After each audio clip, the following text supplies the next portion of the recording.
नमस्कार एवं शुभ संध्या। IFPH द्वारा आयोजित दैनिक वेबिनार श्रृंखला के हिंदी सेशन के 1052वें भाग में आप सभी का हार्दिक स्वागत है। सेशन की शुरुआत हम लोग एक मौन प्रार्थना से करेंगे। धन्यवाद सभी का। हमारे आज के distinguished guest doctor Rajesh Gupta हैं। डॉक्टर राजेश गुप्ता एक बहुत ही अंतर्राष्ट्रीय ख्याति प्राप्त होम्योपैथ हैं। डॉक्टर राजेश गुप्ता पिछले 25 वर्षों से होम्योपैथी के क्षेत्र में समर्पित भाव से चिकित्सीय सेवा दे रहे हैं। वे वर्तमान में एशियन होम्योपैथिक मेडिकल लीग के इंटरनेशनल ट्रेजरर तथा homeopathic medical association of India Gwalior के अध्यक्ष पद पर आसीन हैं। मध्य प्रदेश के ग्वालियर एवं भोपाल में उनके प्रतिष्ठित क्लिनिक संचालित हैं, जहां वे हजारों रोगियों का सफलतापूर्वक उपचार प्रदान कर रहे हैं। डॉक्टर गुप्ता ने राष्ट्रीय एवं अंतर्राष्ट्रीय स्तर पर अनेक होम्योपैथिक सम्मेलनों में अपने शोध पत्र प्रस्तुत किए हैं। हाल में ही वर्ष 2025 में उन्होंने नीदरलैंड में आयोजित LMHI कॉन्फ्रेंस में अपने शोध कार्य प्रस्तुत कर भारत का गौरव बढ़ाया। उन्होंने Colombia, America, Switzerland, Brazil, Ecuador, Italy, Germany, Canada, Belgium, France, Poland, Holland, Singapore, Thailand एवं मलेशिया सहित अनेक देशों में अंतर्राष्ट्रीय सम्मेलनों में सहभागिता की है। उनकी उत्कृष्ट सेवाओं के लिए उन्हें अनेक प्रतिष्ठित सम्मान प्राप्त हुए हैं, जिनमें प्रमुख हैं doctor Kent memorial award, Dhyanchand award, health care excellence award, corona warrior award, Ayush Ratna award, fellowship faculty of homoeopathy Malaysia, Delhi board of homoeopathy Hahnemann award, Canada House of Commons award, MF award फाहोम Malaysia, Gwalior Gaurav award. Doctor Rajesh Gupta ने न केवल एक कुशल चिकित्सक हैं, बल्कि सामाजिक दायित्व के भी प्रति अत्यंत सजग हैं। उन्होंने समय समय पर अनेक निःशुल्क होम्योपैथिक शिविरों का आयोजन किया है तथा पिछले 4 वर्षों से लगातार ग्वालियर ट्रेड फेयर में निःशुल्क होम्योपैथी क्लिनिक का संचालन कर रहे हैं। तो आज हम सभी उनके अनुभव, शोध दृष्टिकोण और होम्योपैथी के प्रति उनके समर्पण से लाभान्वित होंगे। डॉक्टर राजेश गुप्ता, आपका इस IFPH के मंच पे बहुत बहुत स्वागत है और मैं आग्रह करती हूँ कि अब आप अपना व्याख्यान प्रारंभ करें और अपने ज्ञान और अनुभव से हम सभी को लाभान्वित करें। बहुत बहुत स्वागत है सर आपका। धन्यवाद मैडम। सबसे पहले सभी को बहुत बहुत नमस्कार और IFPH की टीम को भी मेरी तरफ से बहुत बहुत शुभकामनाएं कि ये फोरम कंटिन्यूस इतने समय से लगातार चलता चला जा रहा है। इसमें कहीं ना कहीं IFPH की टीम को मैं बहुत बहुत बधाइयां एवं शुभकामनाएं देता हूं। जैसा कि मैडम ने बताया कि आज होम्योपैथी के ऊपर हम कुछ चर्चा करने जा रहे हैं और होम्योपैथी में भी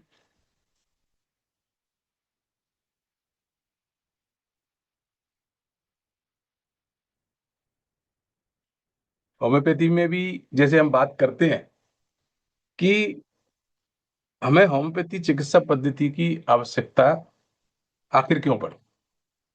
तो देखिए, ये हर किसी व्यक्ति को मालूम है, हर कोई जानता है कि डॉक्टर हेनीमैन ने कहीं ना कहीं वो किसी ना किसी कारणों से, क्योंकि वो स्वयं भी एक एलोपैथी के ही बहुत बड़े चिकित्सक थे, कहीं ना कहीं सेटिस्फाइड नहीं थे।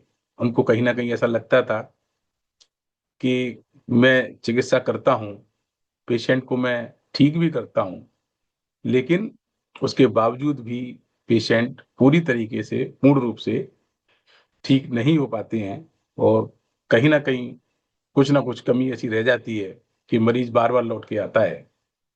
तो उन्होंने इस बात पे काफी गौर किया और उन कमियों को दूर करने के लिए ये होम्योपैथी चिकित्सा पद्धति का उन्होंने आविष्कार किया, इसकी खोज की और उन्होंने किस तरीके से हम लोगों को ज्यादा से ज्यादा स्वास्थ्य लाभ दे सकते हैं, इस बात पे फोकस किया। तो उसी का ही एक पार्ट आज जो हमने टॉपिक को जो चयन किया है, जो कि सर्जरी।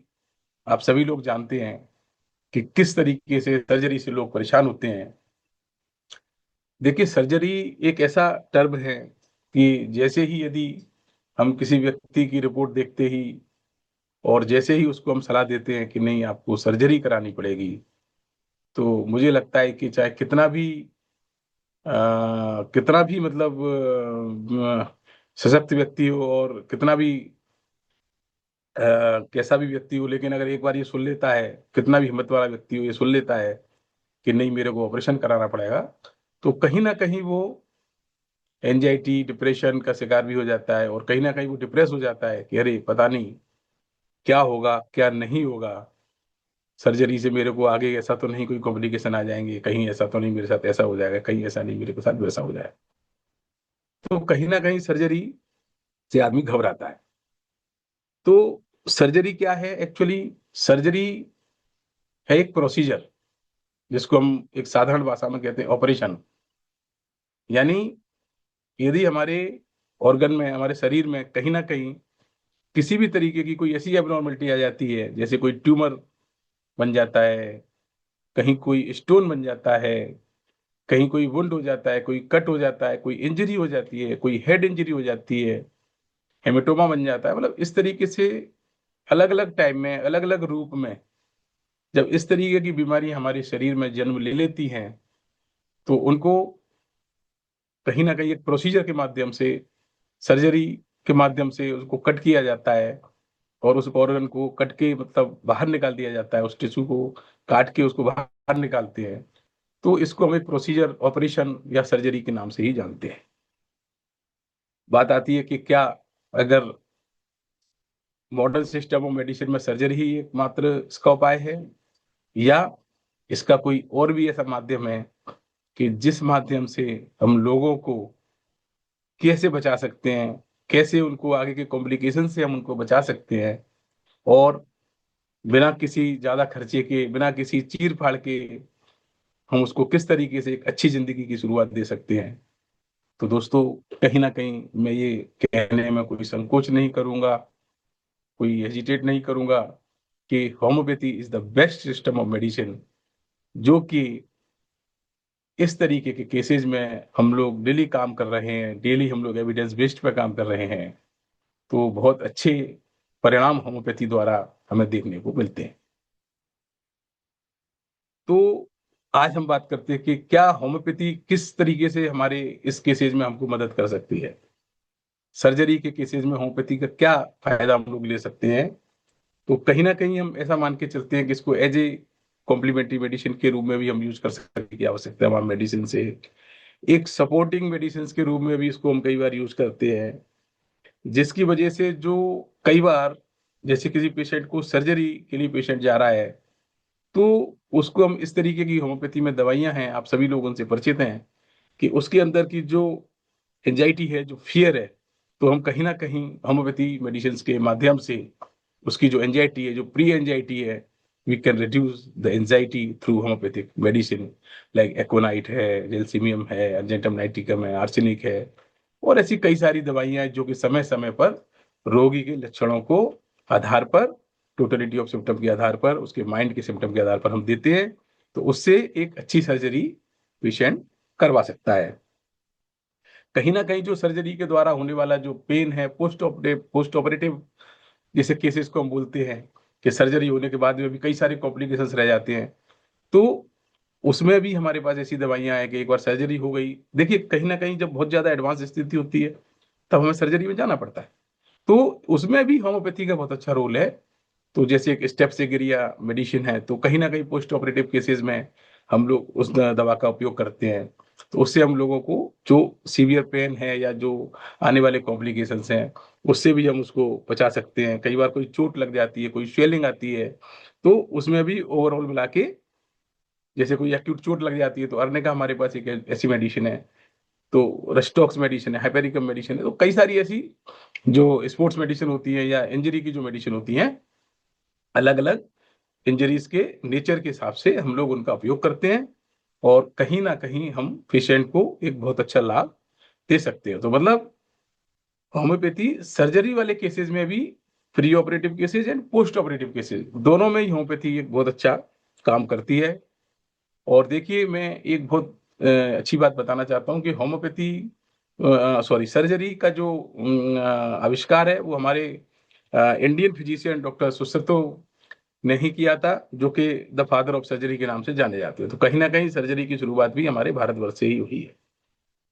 कई प्रकार की सर्जरियां की जाती हैं, अलग अलग तरीके की, cosmetic surgery, open surgery, lithotripsy, बहुत सारी जो आजकल मेथड है उस पर अपन नहीं जाना चाहेंगे, लेकिन 12-15 प्रकार की कई सर्जरियां होती हैं, लेजर सर्जरी, मतलब बहुत सारी सर्जरी है। तो जरूरत के हिसाब से चयन किया जाता है और सर्जरी का उसमें उपयोग किया जाता है। लेकिन मित्रों, आज का जो टॉपिक है हमारा वो ये है कि हम सर्जरी में होम्योपैथी किस तरीके से काम करके, और जो एकदम से सर्जिकल जो केसेस हैं उसमें हम लोगों को किस तरीके से लाभ दे सकते हैं। उस पर हमने कुछ एविडेंस, जो बेस्ड केस हैं वो हमने यहाँ कलेक्ट किए हैं कुछ, उसको हम एविडेंस बेस्ड के आधार पे ही आज आपके सामने हम प्रस्तुत करेंगे। दूसरा, मैं ये भी एक बात कहना जरूर चाहूंगा सभी लोगों से, जो भी मेरे चिकित्सक हाथ जुड़े हुए हैं हमारे साथ में, कि हर सिस्टम की, हर पैथी की अपनी एक लिमिटेशन होती है। तो हमें हमेशा जो भी काम करना है, हमेशा देख के उसकी लिमिटेशन को पहचान के, कहीं ऐसा कोई गलती हम ना करें कि पता पड़ा कि कहीं कोई बहुत ज्यादा एडवांस प्रॉब्लम से पेशेंट सफर कर रहा है और हम उसको इस तरीके का आश्वासन दे दें। जैसे कि एक एग्जांपल देता हूँ, स्टेगॉन कैलकुली है। अब उसमें कई बार हम उत्तेजित होकर और एकदम से अतिशयोक्ति वाली बात कह देते हैं कि नहीं नहीं पथरी निकाल देंगे। तो मेरा कहने का मतलब यह है कि इस तरीके के जो केसेस होते हैं उसमें थोड़ा सा हमको ध्यान रखना है। जहाँ किडनी डैमेज होने का डर है, इस तरीके के केसेस को हमें हैंडल नहीं करना चाहिए। हमें ये मान के चलना चाहिए कि हमारा एक ईश्वरीय धर्म है, एक चिकित्सीय धर्म है, हमें उस धर्म के विरुद्ध नहीं जाना चाहिए, और हमें पेशेंट को एक सही एडवाइस, सही सलाह भी उसी माध्यम से देना चाहिए। और जो चीज हमारे को मालूम है, हमें पता है कि ये होम्योपैथी के माध्यम से किस साइज का स्टोन हम ठीक कर सकते हैं, उसको गला सकते हैं, उस तरीके के केसेस को हमें होम्योपैथी के द्वारा ट्रीट करना चाहिए। कितना बड़ा ट्यूमर हम ठीक कर सकते हैं, कितना बड़ा नहीं कर सकते हैं। तो ये सारी, यानी डिसीज के साथ साथ, डायग्नोसिस के साथ साथ हमें प्रोग्नोसिस का भी पूरा ज्ञान होना बहुत जरूरी है। तभी ही हम एक बहुत अच्छी चिकित्सा अपने पेशेंट को उपलब्ध करा सकते हैं। तो आइए अपन कुछ एक आध केसेस जो भी है मैं आपके सामने रखता हूं। अभी आज हम बात करेंगे इंटरसेप्शंस के बारे में। इंटरसेप्शन क्या है? एक्चुअली ये अपने आप में एक सर्जिकल डिसऑर्डर है। कहीं ना कहीं अगर हम किसी सर्जन से या किसी सर्जरी वाले डॉक्टर से बात करेंगे, तो अगर इस केस के बारे में डिस्कस करेंगे, तो मुझे लगता है कि वो 101% आपको सर्जरी ही एडवाइस करेंगे कि भाई इसमें ऑपरेशन नहीं होगा, बिना ऑपरेशन आपको हम कोई मदद नहीं कर सकते। लेकिन ऐसे केसेस में होम्योपैथी में बहुत अच्छी दवाइयाँ आज से नहीं, प्राचीन काल से चली आ रही हैं। बस हमने तो उनका उपयोग आज पेशेंट्स पे किया है और कुछ एविडेंस के आधार पे किया है, जिससे हमने ये साबित किया कि नहीं, होम्योपैथी चिकित्सा पद्धति भी सर्जिकल केसेस में हेल्प करके उन्हें बिना सर्जरी के भी ठीक कर सकती है। Interception is a serious, often emergency condition where part of the intestine slide into an adjacent section, causing blockage, pain, and reduced blood flow. अगर हम इसको सीधे सीधे बात करें यदि, तो हम ऐसा कह सकते हैं, जो पेशेंट अपनी भाषा में कहता है कि हमारी आंतें सिकुड़ गई है, हाथों में अंटा पड़ गया है, जिसकी वजह से जो भी सिम्टम्स है उसको मैं आगे डिस्क्राइब करूंगा। तो वो उस कंडीशन में पेशेंट आता है कि मेरी आंतें जकड़ गई हैं, इसमें अंटे पड़ गए हैं सर, और मुझे डॉक्टर ने ऑपरेशन की सलाह दी है। The first sign in otherwise healthy baby may be sudden loud crying caused by belly pain. Infants who have belly pain may pull their knee to their chest when they cry. अगर जैसे कोई बच्चा हमारे पास आता है, तो कई बार हम उसको ऑब्जर्वेशन के थ्रू पहचान सकते हैं कि अगर बच्चा तेज, उसको पेट में दर्द है और अपने पैरों को अपनी चेस्ट की तरफ जैसे सिकोड़ के रखता है वो, और काफी तेज चिल्लाता है, तो कहीं ना कहीं हम इस बात का अंदाजा लगाते हैं कि कहीं ना कहीं इसको इंटेस्टाइन में कहीं ना कहीं प्रॉब्लम है, कोई दर्द है, और ये कहीं ना कहीं इस तरीके की प्रॉब्लम से ग्रसित है। इस तरीके के जो इंटरसेप्शन होते हैं, इसमें दर्द कई बार आता है, कई बार फिर बंद हो जाता है। तो इस तरीके से मतलब इसमें सिम्टम ऑफ एंड ऑन देखने को मिलते हैं। This painful episode last longer and happen more often as time passes. अगर इसमें बात करें इस तरीके के केसेस में तो देखने को मिलता है कई बार जो स्टूल होता है वो काफी, उसमें कई बार ब्लड और म्यूकस भी कई बार देखने को मिलता है, और ऐसा लगता है जैसे कि पेट में काफी मरोड़ है, दर्द है, और काफी जेली लाइक स्टूल उसमें अपीयरेंस उसको देखने को मिलेगा। इसके साथ साथ पेशेंट को कंप्लेंट होती है कई बार वॉमिटिंग की। क्यों? कि स्टूल प्रॉपर नहीं हो पा रहा, पेट में दर्द है, तो उसकी वजह से वॉमिटिंग की शिकायत भी होती है। और अगर अपन इसको पल्प करके इसको एग्जाम करते हैं, एग्जामिनेशन करते हैं, कहीं ना कहीं पेट में ऐसी लंप जैसी भी अपने को पल्पेबल रहती है, और उसकी वजह से पेशेंट को कई बार बहुत ज्यादा एनर्जी वीक हो जाती है, और कहीं ना कहीं उसको डायरिया की शिकायत भी, दस्त लगने की शिकायत भी इसके साथ साथ देखने को मिलती है। इसमें ऐसा देखा गया है जो अडल्ट जो होते हैं उसमें थोड़ा इंटरसेप्शन कम देखने को मिलता है, लेकिन चाइल्ड में, कम एज के बच्चों में ये थोड़ा ज्यादा देखने को मिलता है। Symptom of disorder open polio symptom. इसमें जो मोस्ट सिम्टम्स जो देखने को मिलते हैं जिससे कि हम पेशेंट को कैसे पहचान सकते हैं, वो इसमें है पेट में दर्द की शिकायत, और जी मिचलाना, उल्टी आना, भूख नहीं लगना, ये भी एक सिम्टम इसमें रहता है। और पेशेंट अपने आप में बहुत ज्यादा वीक महसूस करता है, कमजोर महसूस करता है, और उसकी वजह से उसको मेडिकल हेल्प की जरूरत पड़ती है। जो चिल्ड्रन होते हैं, बच्चे होते हैं, लगभग लगभग 6 महीने से लेकर 3 साल के बीच में रहते हैं, और ऐसे बच्चों को ज्यादा इफेक्ट करती है। दूसरा, इसमें जो रिस्क रहती है, वो जो जिन बच्चों को थोड़ा सा प्रॉब्लम्स रहती है माल एब्जॉर्प्शन की, मतलब प्रॉपर फूड वगैरह नहीं हो पाता, बहुत सारी ऐसी चीजें, कंडीशंस जो डेवलप होती है, तो ऐसे बच्चों में भी ये बीमारी देखने को ज्यादा मिलती है। और इसके साथ साथ कई बार कहीं कोई सिस्ट है, सिस्टिक फाइब्रोसिस है, क्रॉन्स डिसीज है, या कई बार सीलिएक डिसीज जो मतलब गेहूं की एलर्जी जिसको बोलते हैं, मतलब ग्लूटेन एलर्जी होती है। तो ये मतलब इसके जो रिस्क फैक्टर, मतलब कई तरीके की ऐसे कारण होते हैं, कई सारे ऐसे कॉज होते हैं, उनकी वजह से भी इस तरीके की बीमारी नोटिस में आती है, कई बार देखने को मिलती है कि।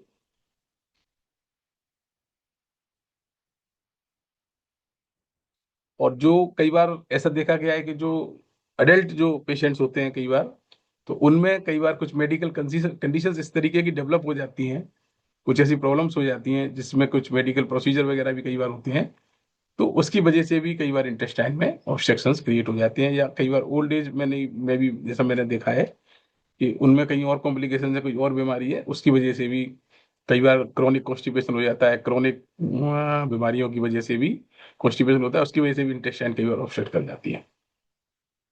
कई पॉलिप है, कई ट्यूमर है, कई ऐसे स्कार हैं इंटेस्टाइन में, कई बार कोई लेटेस्ट जैसे सर्जरी है, स्वेलिंग आ जाती है क्रोन्स डिसीज में। तो इस तरीके के जो कई सारे कारण हैं जो कहीं ना कहीं इस तरीके की जो बीमारी है उसका कारण बनते हैं। कई अननोन रीजंस भी रहते हैं, और कई बच्चों में देखने को मिलता है, कई बार कोई फ्लू या कोई इस तरीके की है ना, उसकी वजह से भी होता है। But most probably the lead point is a pouch of the lining of the small intestine, condition called Meckel diverticulum. ये एक अपने आप में एक साइन है, इंटेस्टाइन में कुछ एक पल्पेबल लंप टाइप का देखने को मिलता है, जिसको इस साइन से पहचानते हैं। तो ये भी एक कंडीशन है जहाँ इंटेस्टाइनल ऑब्स्ट्रक्शंस कारण बनते हैं, और इस तरीके की प्रॉब्लम्स जो है डेवलप होती है।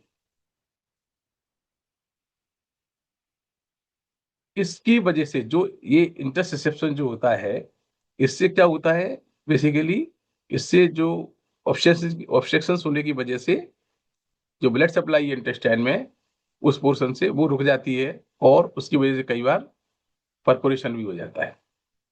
कई बार जो पेरिटोनियल कैविटी होती है तो उसमें भी इन्फ्लामेशन हो जाता है, और उसकी वजह से भी इस तरीके की मेडिकल कंडीशंस भी डेवलप होती हैं, जिसकी वजह से फिर पेन, स्वेलिंग, फीवर, वॉमिटिंग, और इस तरीके की कंडीशन में कई बार शॉक की कंडीशन भी डेवलप होती है। तो ये सारे जो फैक्टर हैं ये अपने आप में एक बीमारी का कारण है। ये तो इंटरसेप्शन के बारे में एक छोटा सा परिचय है कि मतलब किस कंडीशंस में ये देखने को मिलता है या क्या इसके कारण हो सकते हैं, ऐसा देखने को मिलता है। और अगर हम एलोपैथिक में, मॉडर्न सिस्टम ऑफ मेडिसिन में इसकी बात करते हैं तो 101% वो लोग आपको सर्जरी की ही एडवाइस करते हैं, सलाह देते हैं कि इसमें सर्जरी ही एडवाइजेबल है और बिना ऑपरेशन के ये बीमारी ठीक नहीं हो सकती। लेकिन अगर हम होम्योपैथी सिस्टम ऑफ मेडिसिन की बात करें तो इसमें बहुत अच्छी मेडिसिन होम्योपैथी में है।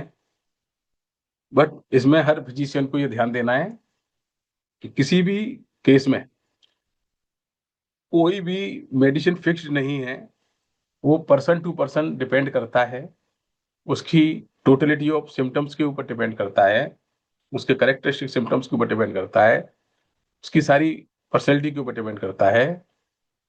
उस हिसाब से हर पर्सन की एक अलग दवाई होती है जो कि होम्योपैथी में दी जाती है। एक दवाई से हर पेशेंट ठीक नहीं हो सकता, बट एक ग्रुप ऑफ मेडिसिन जो इसमें काम करता है कहीं ना कहीं, तो वो मैं आपको थोड़ा सा कुछ मेडिसिन इसमें है जो इंडिकेटेड रेमेडी हैं, जैसे बेलाडोना है। तो अगर बेलाडोना की बात करते हैं तो ये एक प्राइमरी रेमेडी के रूप में, जब इसमें क्या रहता है, when the abdominal pain is intense, मतलब सीवियर पेन होता है, सडन पेन आता है और ऐसा महसूस होता है कि जैसे पेट में से गरम गरम सा हो रहा है और काफी दर्द होता है एक्यूट कंडीशन में, तो एक बेलाडोना ऐसी दवा है कि अगर इसको अपन तत्काल प्रभाव से शुरू कर देते हैं तो कहीं ना कहीं ये उसमें लाभ देती है। इसी तरीके से है कोलोसिंथ। ये भी, इसमें भी एक काफी शार्प ट्विस्टिंग पेन रहता है, बट इसका एक अपना एक अलग करेक्टर है।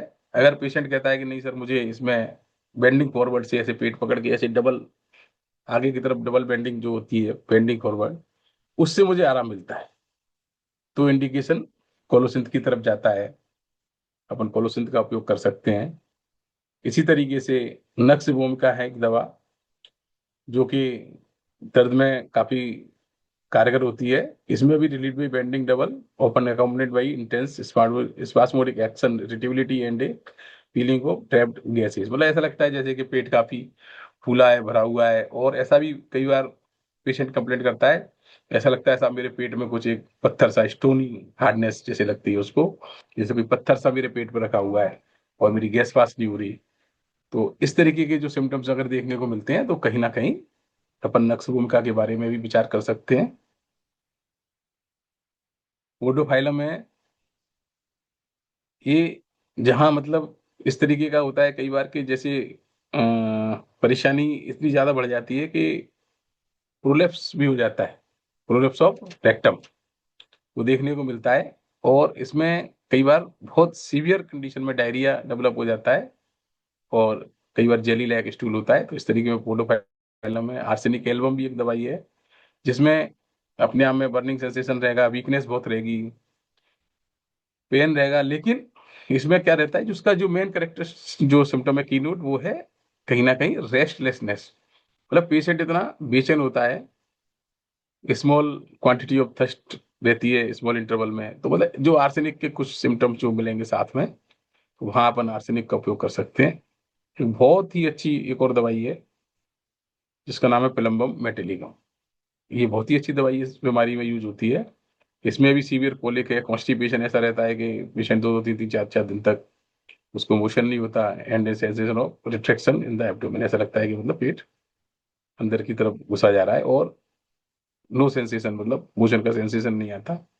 तो ये प्लम्बम मेट इसमें बहुत अच्छी दवा है जो कि इंटेस्टाइनल ऑब्स्ट्रक्शन में काम करती है। अब हम आपको एक ऐसा केस इसमें डिस्कस करेंगे, आपको दिखाना चाहेंगे जो कि होम्योपैथी दवाई लेने से ठीक हुआ है। इस पेशेंट को हॉस्पिटल में ये एडवाइस किया गया था कि आपकी बीमारी सर्जरी की है, ये ठीक नहीं हो सकती, और पेशेंट काफी इमोशनली और इकोनॉमिकली भी, मतलब हर तरीके से परेशान थे। तब उन्होंने किसी को एडवाइस किया कि नहीं होम्योपैथी में जाइए आप, तो आपको कहीं ना कहीं होम्योपैथी दवाइयां भी आपको बिना ऑपरेशन के ठीक कर सकती है। तो देखिए मैं केस के बारे में बताता हूँ आपको। एक बच्ची थी तो लगभग लगभग 21 साल की उसका एज फैक्टर था। और एकदम से जो है, जब उसको परेशानी थी, तो ऑलरेडी वो कहीं दूसरे हॉस्पिटल से दिखा के आई, तो ऑलरेडी वो डायग्नोज था केस के, मतलब इसमें जांचें हो चुकी थी, ये इंटरसेप्शन का केस है। और उसके बाद में वो सेकंड ओपिनियन के मेरे पास, मेरी क्लिनिक में आई। जब वो मेरे क्लिनिक पे आई, तो उसके फादर साथ में थे। तो उन्होंने मुझे सारी हिस्ट्री उसकी बताई कि ऐसे ऐसे हमें ये परेशानी हुई है, और हमने जाके हॉस्पिटल में इसके लिए डिस्कस भी किया है, और डॉक्टर ने हमें सर्जरी के लिए एडवाइस किया है। तो ये बोला है कि तुरंत सर्जरी करवाएं, मतलब अर्जेंटली सर्जरी कराएं, अदरवाइज नहीं तो आते हैं बस्ट होने का भी चांस रहता है। और काफी वो परेशान थे, और उन्होंने उसकी वजह से उनका अपॉइंटमेंट भी यहाँ का एक लोकल, ग्वालियर मध्य प्रदेश में अपोलो हॉस्पिटल है ग्वालियर में, और उसकी सर्जरी फिक्स भी कर दी, टाइम ले लिया, अपॉइंटमेंट भी ले लिया। और उनकी 8 अक्टूबर 2019 को सर्जरी होनी थी। लेकिन किसी ने उनको बताया कि नहीं, एक बार सर्जरी तो करानी ही है, बट हो सकता है कहीं आपको होम्योपैथी चिकित्सा पद्धति के माध्यम से भी लाभ मिल सकता है। तो आप एक बार क्यों ना डॉक्टर गुप्ता जी के पास जाके डिस्कस करो। और इसकी वजह से फिर वो एक कंसल्टेशन के लिए, ओपिनियन के लिए मेरे पास, मेरी क्लिनिक में आए, और सारी स्थिति उन्होंने मुझे बताई। और पेशेंट की जो कंप्लेंट थी, उसने ये बताया कि no stool since last 10 days, मतलब 10 दिन हो गए और इनको बिल्कुल भी स्टूल नहीं हुआ है। ये उन्होंने मुझे हिस्ट्री बताई। ये उनकी इन्वेस्टिगेशन है, आप देख सकते हैं, इसमें रिपोर्ट है अल्ट्रासाउंडोग्राफी की, जो एलोपैथिक डॉक्टर से इन्होंने जहाँ दिखाया था, उनके द्वारा इनको ये एडवाइस किया गया था। तो इसमें आप अगर रिपोर्ट देखें, तो इसमें लिखा हुआ है small bowels within bowels in left iliac fossa without associated gut dilatation suggestive of transient interception. So it was confirmed diagnosed case of interception. उसके बाद ये सीटी स्कैन भी इन्होंने करवाया, तो सेम रिपोर्ट इसमें भी देखने को मिली, intussusception in left lumbar region with minimal fluid in content. Other investigation इसमें जो भी हुए हैं इनके, टाइफाइड का भी टेस्ट हुआ है, लिवर किडनी फंक्शंस वगैरह के भी टेस्ट इसमें इन्होंने कराए सारे, क्योंकि चूंकि ऑपरेशन के लिए जाना था, तो इट इज ए प्रोटोकॉल के, मतलब ये सब सारे टेस्टों की साथ में वहां से गुजरना पड़ता है। तो इसलिए सारी प्लेटलेट्स वगैरह सारी चीजें इन्होंने, ये सब चीजें LFT KFT HbA1c सारी रिपोर्ट्स ने करवाई इन लोगों ने, thyroid function test, lipid profile, जो भी इन्वेस्टिगेशन सर्जरी के लिए होते हैं वो सारे ऑलरेडी डन। तो ये जो केस जब मेरे पास आया, तो patient came to our centre for treatment on 27 September 2019। और देखिए, इसमें मेन बात ये थी कि जब ये पेशेंट मेरी क्लिनिक में आए थे, तो मैं उस समय यहाँ ग्वालियर में अवेलेबल नहीं था। हमारी एक इंटरनेशनल कॉन्फ्रेंस थी नीगा मेडिकल की, LMHI की, जो कि इटली में थी, और हमारा सारा डेलीगेशन वहीं गया हुआ था, तो मैं भी उस समय वहीं था। मैंने इस पेशेंट को पर्सनली उस समय अटेंड नहीं किया। लेकिन जब ये हमारे सेंटर पे आई, तो हमारे जूनियर डॉक्टर वहाँ अवेलेबल थे, और उन्होंने ये सारी हिस्ट्री देखने के बाद में उनसे कहा कि मैं पहले सर से बात करता हूँ, उसके बाद में मैं आपको बताऊंगा कि अपने को क्या करना है। जब उन्होंने मुझे बात किया, मेरे को मैसेज भेजा कि ऐसे ऐसे एक पेशेंट है, इमरजेंसी पेशेंट है, वो आपसे बात करना चाहते हैं, तो ये कंडीशन है। मैंने कहा ठीक है, आप उनकी रिपोर्ट्स वगैरह भेजिए। तो सारे इन्वेस्टिगेशन उन्होंने मुझे भेजे व्हाट्सएप के थ्रू, और सारी कंडीशंस भी उन्होंने मुझे उनकी सिम्टोमेटिकली सारी एक्सप्लेन की कि पेशेंट को अभी ये कंप्लेंट है। काफी परेशान भी थे पेशेंट, बट वो सर्जरी कराना थोड़ा नहीं चाह रहे थे। कहीं ना कहीं मुझे ऐसा लगा कि सर्जरी से परेशान है, तो उन्होंने मुझको बताया कि क्या करें, सर्जरी कराएं या नहीं कराएं। तो मैंने उनको ये बोला, मैंने कहा ठीक है, कोई नहीं, अभी अपन एकदम से सर्जरी में नहीं जाते हैं, कोशिश करते हैं, नहीं तो हफ्ते बार 15 दिन के बाद में अपन सर्जरी करा सकते हैं, ऐसा कुछ नहीं। उन्होंने बोला कुछ होगा तो नहीं, ऐसा तो नहीं होगा, वैसा तो नहीं होगा, बट आई एडवाइज कि नहीं, कोई ऐसी इशू नहीं है। और मैंने कहा कुछ दवाइयां मैं आपको एडवाइस करता हूँ, तब तक ये दीजिए आप। और मैंने वहीं से उनको एक मेडिसिन एडवाइस की। द मेडिसिन व चाइना ओपनसिनेटिस 6। मैंने कहा इसमें से आप 2-2 बूंद दिन में 3 बार रेगुलरली इनको दीजिए। उसके बाद में फिर मैं आता हूँ, फिर मैं देखूंगा। जैसे ही मैं लौट के वापस आया, तो देखिए ये 27 सितंबर 2019 को मेरे पास आए थे, 27 सितंबर को। मैं लौट के आया 1 अक्टूबर को। तो पेशेंट मतलब चूंकि इतने वरीड थे वो, उनको इतनी परेशानी थी और इतना ज्यादा टेंशन में थे वो, कि वो वेट नहीं करना चाहते थे ज्यादा। और जैसे ही उनको मालूम चला कि डॉक्टर साहब लौट के आए हैं, तो वो तत्काल कंसल्टेशन के लिए मेरे पास तुरंत वापस आए। और ये कंडीशन देखते हुए लगभग लगभग उनको 15 दिन गुजर गए। तो 15 दिन से उनको कोई स्टूल पास नहीं हुआ। और 1 अक्टूबर 2019 को जब मैं आया, उन्होंने मुझे सारी कंडीशंस बताई कि सर आपने जो दवाई बताई थी वो भी हमने दे दी है, लेकिन अभी तक कोई इम्प्रूवमेंट देखने को नहीं मिला है, तो सर हम क्या करें। और उनके फादर जो थे साथ में, वो इतने ज्यादा चिंतित, इतने ज्यादा परेशान थे। सर हमारे रिश्तेदार कह रहे हैं आप तो बिटिया है इसलिए इसका इलाज कराना नहीं चाहते, आप इस पे पैसा खर्च करना नहीं चाहते हो सर, तो मैं बड़ा टेंशन में हूँ सर। मैंने हॉस्पिटल में भी अपॉइंटमेंट ले ली है, मैं ऑपरेशन के लिए जा रहा हूँ, लोग मेरे से कह रहे हैं आप पैसा नहीं खर्च करना चाहते हो, लड़का होता तो आप पैसा खर्च कर देते, लड़की है इसलिए आप डिले कर रहे हो। तो बोले ऐसी कई सारी कंडीशंस उनके साथ में जुड़ी हुई थी। तो उन्होंने जो भी अपनी मन की बातें मेरे साथ शेयर की। तो बोले सर मैं क्या करूं, फिर बताइए आप, मैं जाऊं ऑपरेशन के लिए या नहीं जाऊं। मैंने कहा कोई बात नहीं, अपन 2 दिन बाद ऑपरेशन करा लेंगे।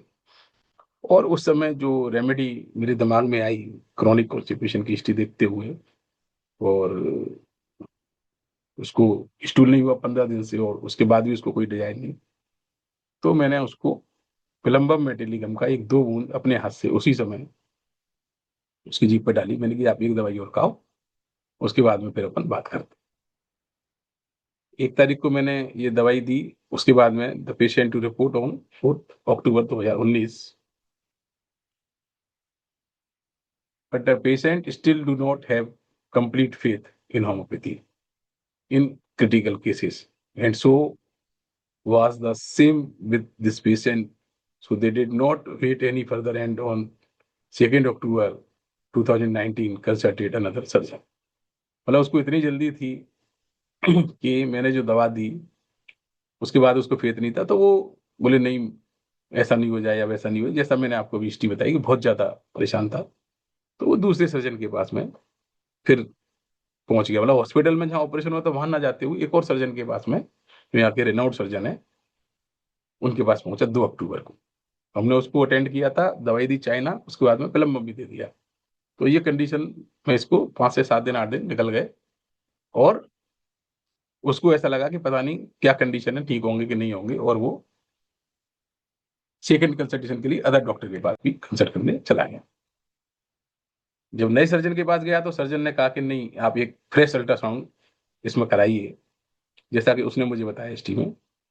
And surgeon and patient were shock to see the ultrasound.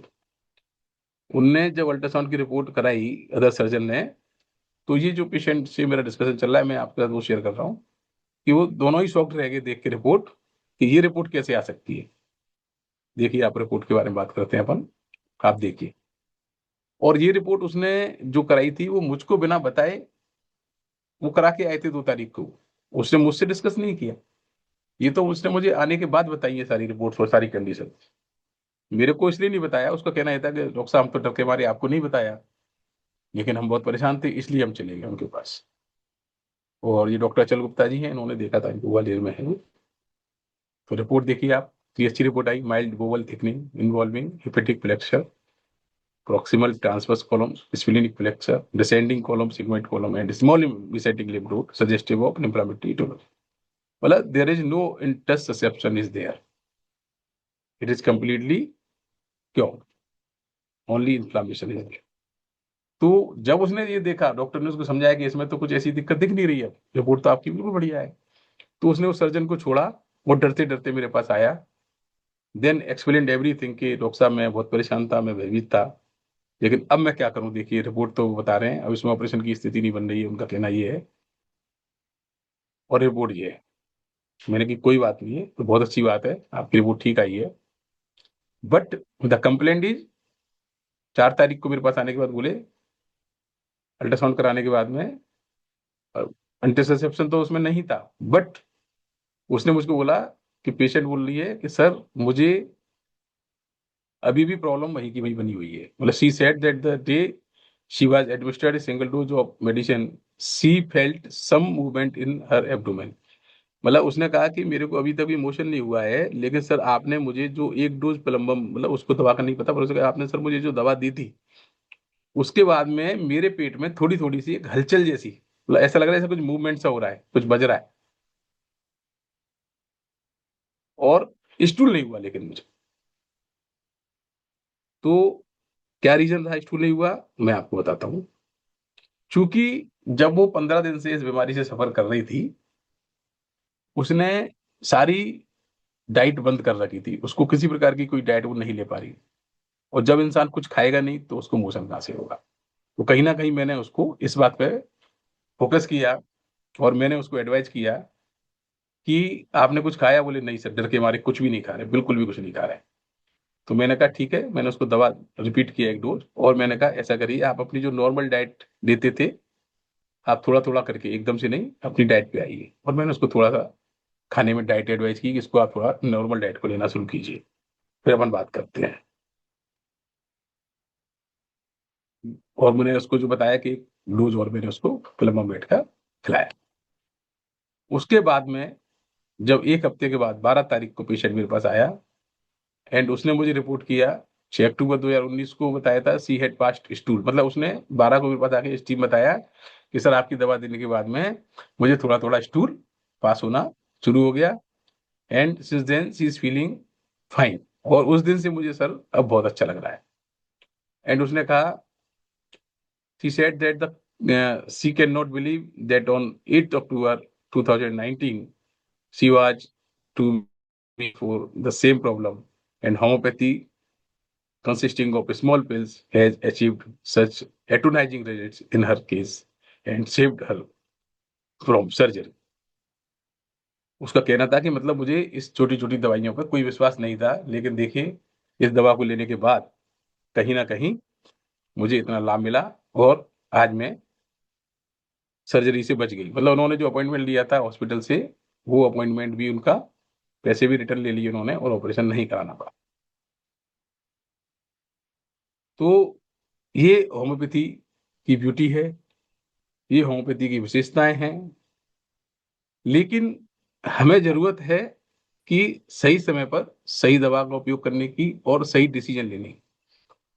हम ये नहीं कह सकते कि हर कंडीशन में, हर स्थिति में ही होम्योपैथी काम कर सकती है। जहाँ कहीं एडवांस एटियोलॉजी है, उसमें कहीं एडवांस चेंजेस हैं, और कहीं लाइफ थ्रेटनिंग जैसी स्थिति बनती है, तो मुझे लगता है कहीं ना कहीं हमें अपनी लिमिटेशंस को ध्यान में रखते हुए काम करना चाहिए, और पेशेंट को उसी हिसाब से एडवाइस करना चाहिए। लेकिन जहां हमें लगता है कि नहीं, होम्योपैथी इसमें काम कर सकती है, वहाँ होम्योपैथी में दवाइयां हैं, और हमें पेशेंट को ट्रीट करना चाहिए। और इतनी बड़ी बड़ी सर्जरी जहाँ पेशेंट फाइनेंशियली, मेंटली, इकोनॉमिकली, मतलब हर तरीके से पेशेंट परेशान होता है, उससे हम उसको किस तरीके से, वो किस तरह बचा सकते हैं। तो एक केस मैंने आपको दिखाया हाथों की जकड़न का, हाथों की जो इंटरसेप्शन जिसके नाम से जानते हैं, आंतें उलझ जाती हैं, हाथों में अंटे लग जाते हैं, इस तरीके से इसको जानते हैं। तो ये होम्योपैथी द्वारा ठीक हुआ। ऐसे ही कुछ और भी केसेस हैं जो सर्जरी के हैं, जहाँ टोटल सर्जरी ही एडवाइस की जाती है, पैर काट दिया जाता है, लोग जिंदगी भर के लिए अपाहिज बन जाते हैं, उनसे उनकी रोजी रोटी छूट जाती है, सारा काम बंद हो जाता है। इसी तरीके के कुछ केसेस और भी हैं जो मैं आपके साथ अभी शेयर करता हूँ। ये जो केस है, ये गैंग्रीन का केस है। ये मैं आपको बताता हूँ। जो लोग, एक तो डायबिटिक कंडीशंस होती हैं जहाँ, कई बार वहाँ ये देखने को मिलता है। और उससे भी ज़्यादा कई लोग जो चेन स्मोकिंग, मतलब चेन स्मोकर जो होते हैं, यानी एक के बाद एक सिगरेट बीड़ी का उपयोग करते हैं, और दिन में 20-20, 25-25, 30-30, 40-40 बीड़ी सिगरेट पीते हैं, तो उस तरीके के लोगों में भी ये कंडीशंस डेवलप होती है। तो ये केस है, एक लगभग 30 ईयर्स ओल्ड एक पेशेंट था, जिसको प्रॉब्लम थी गैंग्रीन की। तो उसको काफी दर्द, परेशानी, जलन, स्वेलिंग थी उसको राइट फुट में, और पेन इतना सीवियर होता था कि वो एक कदम भी नहीं चल सकता था, सो नहीं सकता, उठ नहीं सकता, बैठ नहीं सकता। और उसमें से कई बार डिस्चार्ज भी काफी आता था, फर्स्ट टाइप की और ब्लड टाइप का डिस्चार्ज भी रहता था, काफी दर्द, परेशानी, मतलब इस केसेज में आप देखने को मिलता है कि इसमें रात में इतना सीवियर पेन होता है पेशेंट को कि वो पूरी रात सो नहीं सकता। तो इस तरीके का केस था ये, जो मेरे पास कंसल्टेशन के लिए आया। मैंने कुछ हिस्ट्री इसकी कलेक्ट की इस केस में, तो देखने को मिला, अगर जैसे बात करें कि बहुत ज़्यादा दर्द, जलन वाला दर्द पैर में, पस्चुलर डिस्चार्ज, ब्लडी डिस्चार्ज था। और जो बिग टू था उसमें और सेकेंड टू में, दोनों में ये प्रॉब्लम देखने को मिली। स्किन में ब्लैकनेस आ रही थी, डिस्कलरेशन हो रहा था। अगर उसको टच करके देखें तो कहीं ना कहीं उसमें कोल्डनेस थी, क्योंकि उसमें ब्लड की सप्लाई पूरी तरीके से नहीं मिल रही थी टू में, तो कोल्डनेस थी।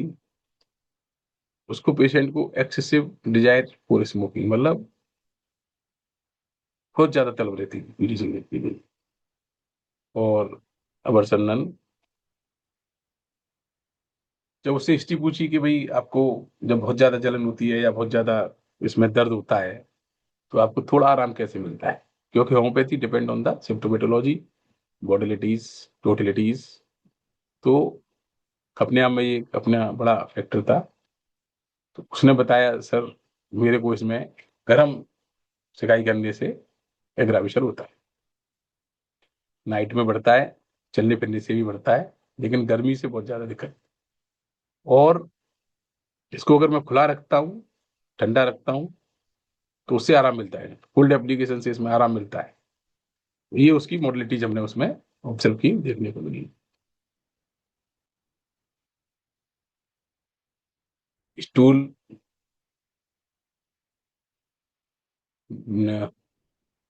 Green colour, thin, watery, mouth में पूछा सिम्टम तो ड्राई टंग थी, क्रैक्ड थे, चिली पेशेंट था, अनकोचेबल थर्स्ट थी, एंड रेविनस एपेटाइट। तो इस केस की जो हमने मॉडलिटीज देखी, हिस्ट्री देखी, उसकी मॉडलिटीज पे ज्यादा ध्यान दिया, तो coldness of the limbs too में जो मेन था, plus ameliorated by cold application uncovered and aggravation by heat. तो रेमेडी है सिकल कोर, बहुत अच्छी रेमेडी है, काफी इसका उपयोग किया जाता है इस तरीके के केसेज में। तो हमने उसको सिकल कोर 30 से स्टार्ट किया। ये केस है, आप देखिए इसकी जो राइट फुट है, इसमें ये प्रॉब्लम आपको देखने को मिल रही है, ये देख सकते हैं अपन, कि जो फर्स्ट कंसल्टेशन के टाइम की फोटो है। सिकल कोर देने के बाद में 1 महीने बाद उसको मैंने दोबारा बुलाया, तो उसने मुझको बताया कि मुझे थोड़ा बेटर लग रहा है, पहले से थोड़ा सा जो दर्द था थोड़ा कम हुआ है, और स्वेलिंग भी थोड़ा सा कम हुई है। इवन देन जो इसमें से पस आता था या डिस्चार्ज होता था, वो भी स्लाइटली कम है। तो जब उन्होंने मुझको बताया सारी हिस्ट्री के पॉजिटिव है और पहले से इसको रिलीफ है, तो मैंने उसको सेम दवा से ही आगे बढ़ाया। उसके बाद फिर 1 महीने बाद बुलाया, तो उसने बताया कि सर मुझे पहले थोड़ा आराम लग रहा था, लेकिन दवा के चलते चलते ही मुझे फिर से दर्द बढ़ने लगा है, और नींद नहीं आती, काफी परेशानी हो रही है। साथ में मैंने उसको ये भी एडवाइस किया था मैंने, कि इसके साथ साथ स्मोकिंग आपको टोटली बंद करनी पड़ेगी, क्योंकि स्मोकिंग का इसमें बहुत बड़ा रोल था। पेशेंट को डायबिटीज की कोई हिस्ट्री थी नहीं, तो मैंने उसकी स्मोकिंग भी टोटली बंद करवाई। मैंने दोबारा भी पूछा, मैंने कि ऐसा तो नहीं कि तुम्हें थोड़ा आराम मिला?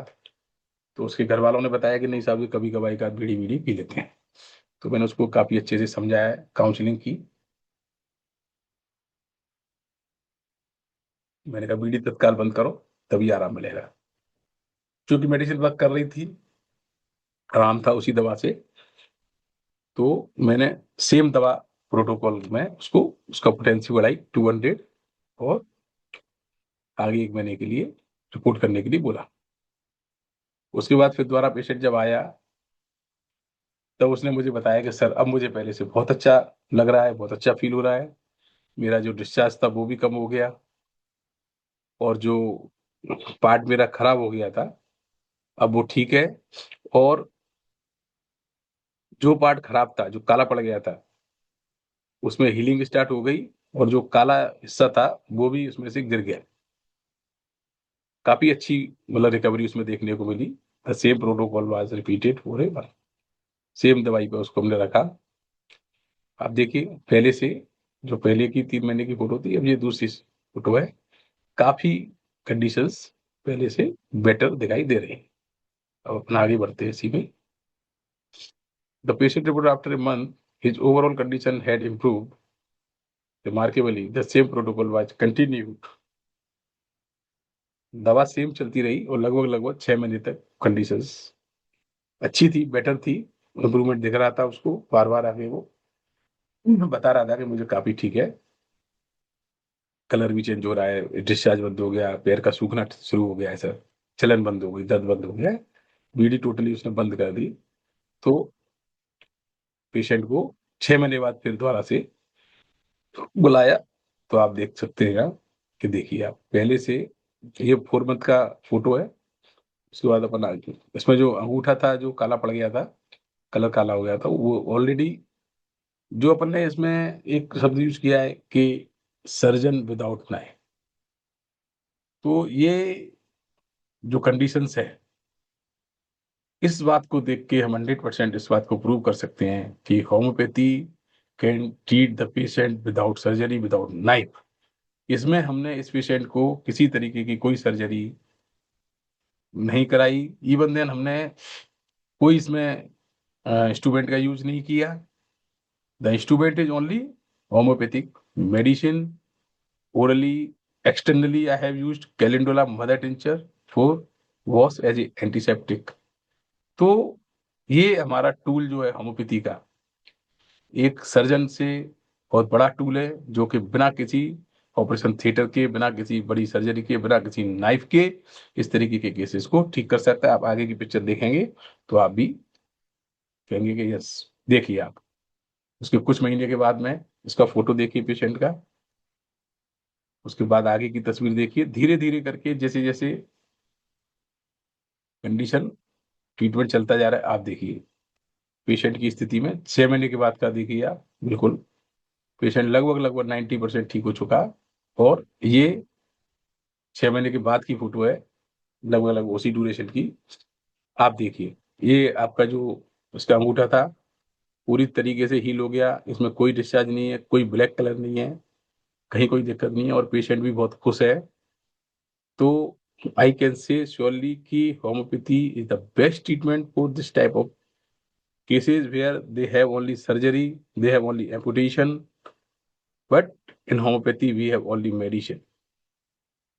एक अच्छी लाइफ बिना बिना किसी सर्जरी के एक होम्योपैथी ही दे सकता है। तो ये है होम्योपैथी की ब्यूटी, जो मैं आपके साथ में शेयर करना चाहता था। सभी लोग काम कर रहे हैं होम्योपैथी में, सभी लोग बहुत अच्छा कर रहे हैं होम्योपैथी में, सभी लोग ठीक कर रहे हैं। लेकिन जो मैंने अपने एक्सपीरियंस में देखा, जो मैंने अपने क्लिनिक में देखा, तो एक छोटा सा अनुभव मेरा भी रहा, जो मैंने आपके साथ शेयर किया है। तो दोस्तों मैं कह सकता हूं कि कहीं ना कहीं होम्योपैथी आज उस लेवल पे काम कर रही है जहां हमें काम कर रहे हैं, लेकिन उस काम को दिखाने की जरूरत है, लोगों को बताने की जरूरत है, और लोगों को एहसास कराने की जरूरत है कि हमारे पास भी ऐसी दवाइयां हैं जो कि बिना किसी सर्जरी के, बिना किसी हॉस्पिटल्स के, बिना बड़े बड़े खर्चे के, और पेशेंट को ठीक कर सकती है। ये इसकी इंटायर फैमिली है जो उसके साथ आती थी। आप देखिए ये सारे लोग इतने खुश हैं। आप पेशेंट देखो जो ठीक हुआ है, इसकी खुशी का कोई अंदाजा नहीं है। और ये पेशेंट आज भी मेरे टच में है, जिस गांव को ये बिलोंग करते हैं मध्य प्रदेश में। और वहां से इस तरीके के, चूंकि वो एक ऐसी इंटीरियर है, थोड़ा जो विलेजर्स ज्यादा हैं उधर, तो ज्यादातर लोग वहाँ सिगरेट बीड़ी तंबाकू का सेवन करते हैं। और आए दिन जनक कितने लोगों को ये पेशेंट हमारे यहाँ लेके आते हैं। वो देखिए आप, ये फोटो देखिए आप, ये मेरी नई क्लिनिक का फोटो है, वो मेरी एक पुराने वाले सेंटर का फोटो था, दोनों में डिफरेंस भी आप देख सकते हैं। तो मतलब कई सालों से हमारे टच में है, पर ये पूरी तरीके से ठीक है।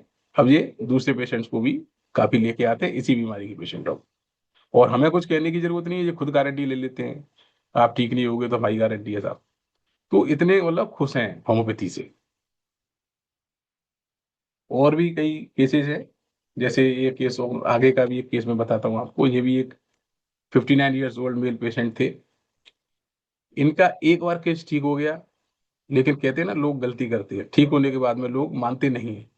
जो हम उनको बार बार कहते हैं कि बीड़ी सिगरेट इसमें टोटल मनाही है, आपको नहीं लेना चाहिए, बट जैसे ही वो ठीक होते हैं फिर शुरू कर देते हैं। तो ये इसी तरीके का एक रिलेप्शन केस है। तो 2 साल पहले हमारे यहाँ आए थे, ठीक हो गए थे, लेकिन नहीं माने, तो फिर से गैंग्रीन डेवलप हुई। मैं आपको दिखाता हूँ कैसे। इनके सिम्टम्स वगैरह दिए सारे। पेन था, राइट फुट में जलन थी, वीकनेस, स्वेलिंग, ये सब देखने को मिलता है। और राइट फुट में ही प्रॉब्लम थी, छोटी उंगली में। कलर स्किन का डिस्कलरेशन था, कलर ब्लैक हो रहा था, छूने में पार्ट ठंडा था। इसमें थोड़ा सा मॉडलिटी जिसकी अलग थी, लेकिन देखिए मैंने कहा था ना, हर पेशेंट इज इंडिविजुअलाइज्ड पेशेंट। हम हर पेशेंट को एक दवा नहीं दे सकते। हर व्यक्ति की विशेष की अपनी एक दवा है। तो वो उसकी करेक्टर पे, उसकी सिम्टम्स पे, उसकी टोटलिटी पे सिलेक्ट होती है, उसकी मॉडलिटीज पे सिलेक्ट होती है, उसके कीनोट पे सिलेक्ट होती है। तो हमें इस बात का विशेष ध्यान रखना पड़ता है कि कौन से पेशेंट के साथ में क्या सिम्टम्स हैं, उसी हिसाब से हम उसको दवा देते हैं। तो ये जो पेशेंट है, इसमें हिस्ट्री थोड़ी अलग है। इसको जो मॉडलिटी जो वो अलग है। इसको आराम मिलता है हीट से। इसके साथ साथ इसको थोड़ा सांस फूलने की शिकायत थी रात में, रियायत थी इसको स्मोकिंग की, मिल्क की, खाना पीने से इसको अवर्जन होता है। एग्रावेशन कोल्ड मिडनाइट, मतलब ठंड से इसको दिक्कत होती है, पैर को कवर करके रखना चाहता है, पैर को हीट से कवर करना चाहता है। गर्म सिकाई, गर्म पानी की सिकाई से अच्छा लगता है। ये इसके सिम्टम्स थे। Stool ineffectual urging and straining, offensive smell, chilly patient, reduced thirst, poor appetite। इसमें हमने दवाई ग्रुप ऑफ मेडिसिन में से देखा और सिलेक्ट की आर्सेनिक एल्बम थ्रेट।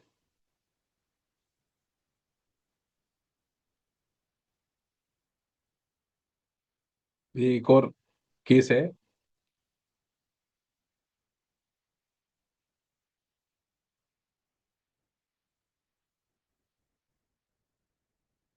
ये वही केस है जिसमें पहले ये ठीक हो चुका था। इसको बड़े वाले अंगूठे में जो प्रॉब्लम थी, वही अब ये छोटे वाले में आई। तो आर्सेनिक एल्बम से इसको स्टार्ट किया था, और 1 महीने बाद देखा तो काफी इसको आर्सेनिक एल्बम लेने के बाद में काफी दर्द में, हर चीजों में काफी आराम महसूस हुआ। स्वेलिंग भी खत्म हुई और दर्द भी खत्म हुआ। इवन देन इसको जो थोड़ा सा सांस लेने में तकलीफ हो रही थी, उसमें भी इसको आराम मिला। तो उसको हमने सेम आर्सेनिक एल्बम से ही ट्रीट किया, उसी पे रखा इसको। ये देखिए आप इसकी पिक्चर, ये आप स्मॉल फिंगर में इसको दिक्कत है। उसके बाद दवा देने के 1 महीने बाद फिर बुलाया।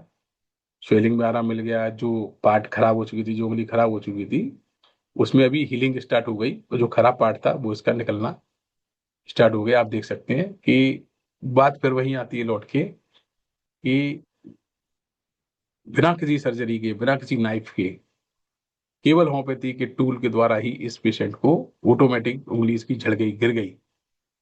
सो we can say homeopathy surgeon is without knife.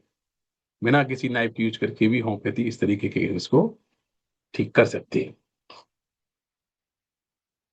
उसके बाद में आप देखेंगे, the pain in the toe was now completely gone, the little toe had now healed completely. The patient was now feeling completely fine. The case was followed on placebo. मतलब जब ठीक हो गया तो उसको हमने दवा बंद कर दी, लेकिन थोड़े दिन के लिए इसको हमने साइकोलॉजिकल इफेक्ट्स के लिए प्लेसिबो पर रखा। लगभग लगभग 3 महीने बाद आप देख सकते हैं कंडीशन काफी बेटर हो गई, ठीक हो गया पेशेंट। ये देखिए आप। तो इस तरीके से जो केसेस हैं होम्योपैथी में, और भी केसेस हैं मेरे पास जो मैं आपके साथ शेयर कर सकता हूँ। ये भी एक पेशेंट है, इसकी हिस्ट्री अपन देखें तो। सर हमारे पास अब 2 मिनट ही समय सर, रह गया मैडम है मेरा सर। हो गया। आप चाहे तो अपन आगे केस दिखा सकते हैं, वैसे ही नहीं तो कोई ऐसी दिक्कत नहीं है।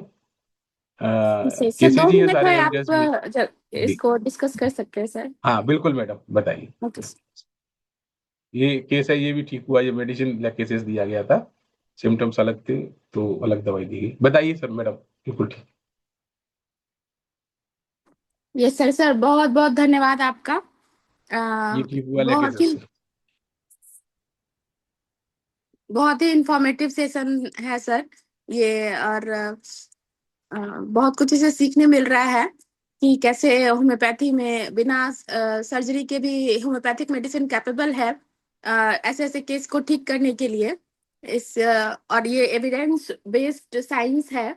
सो बहुत बहुत धन्यवाद सर आपका। आपने जो भी अपने केस प्रेजेंटेशन दिया है, और जो भी मेडिसिन कैसे सेलेक्ट किया है, कैसे डिफरेंशिएट किया है, बहुत अच्छे से आपने एक्सप्लेन किया है, जो कि हम लोग के डे टू डे प्रैक्टिस में बहुत ही हेल्पफुल है इसको। सो एक बार फिर मैं IFPH के इस मंच की तरफ से आपको आपका बहुत बहुत धन्यवाद देती हूँ sir. So thank sir you एक मैडम। क्वेश्चन है, हाँ जल्दी से हम बताइए। लोग ले लेते हैं कि डॉक्टर नीलम ने पूछा है sir, why sometimes potency is 30 and sometime 200, please guide sir. जल्दी से मैडम सर एक्चुअली, हाँ yes yes, actually doctor Kent ने भी कहा है कि when we start the treatment and we have the totality of symptoms, और जब एग्जैक्ट सिम्टम अपने सामने है, मोडलिटी, टोटल मोडलिटीज अपने सामने बिल्कुल कंफर्म मोडलिटीज है, सिम्टम सिमिलर कंफर्म है, तो हमेशा हमें we have to start from the low potency. और देखिए जब हमने 30 से स्टार्ट किया तो इसमें क्या होता है, हम रिपीटेशन ऑफ डोज भी देते हैं। तो जहाँ रिपीटेशन ऑफ डोज होगा और जब एक्यूट केसेस में पेशेंट आएगा और मेडिसिन बहुत अपना सिलेक्शन सही है, तो it will work very soon. Then आपने देखा होगा कि जब हम 200 पे गए तो मेडिसिन ठीक थी, सिम्टम्स सारे सही थे, पेशेंट को उसने रिलीफ किया, but after some time patient is saying कि सर आराम तो था, बट धीरे धीरे करके अब ऐसा लग रहा है कि आराम नहीं कर रहा। तो कहीं ना कहीं अपने को ऐसा लगा कि 30 जो मेडिसिन है वो बॉडी को अब रजिस्ट कर रही है। Then we have increase the potency, हम 200 पे आए। तो हमेशा हमें ये ध्यान रखना होता है, और हमेशा डॉक्टर कैंट ने हमेशा यही कहा है कि हमेशा हमें लो या मीडियम पोटेंसी से ही केस स्टार्ट करना चाहिए। अदरवाइज कई बार अगर अपन हायर पोटेंसीज की तरफ एकदम से जाते हैं तो एग्रावेशन के चांसेस भी बढ़ जाते हैं। If the medicine selection is wrong तो आपको पेशेंट एग्राविस्ट भी कर जाएगा। तो कहीं ना कहीं वो हमारे लिए एक दिक्कत वाला काम है। तो हमेशा लो पोटेंसी से अगर अपना सिलेक्शन सही है, तो हम अगर लो पोटेंसी से शुरू करते हैं तो हमारे रेट्स बहुत अच्छे मिलेंगे देखने में। यस सर, बहुत बहुत धन्यवाद सर। तो इसी के साथ सर हमारा हिंदी आज का हिंदी सेशन का समय समाप्त होता है। एक बार मैं फिर से IFPH की तरफ से आपको बहुत बहुत धन्यवाद देती हूँ। साथ साथ मैं सभी पार्टिसिपेंट्स का भी धन्यवाद करना चाहती हूँ। सो अब मैं ये सेशन इंग्लिश सेशन को हैंड ओवर करती हूँ। Ganesh sir, Thank, sir over to you. thank you, Dr. Sudhi Saria. It's over to Dr. Thank you. Sheila Prem to moderate the English session.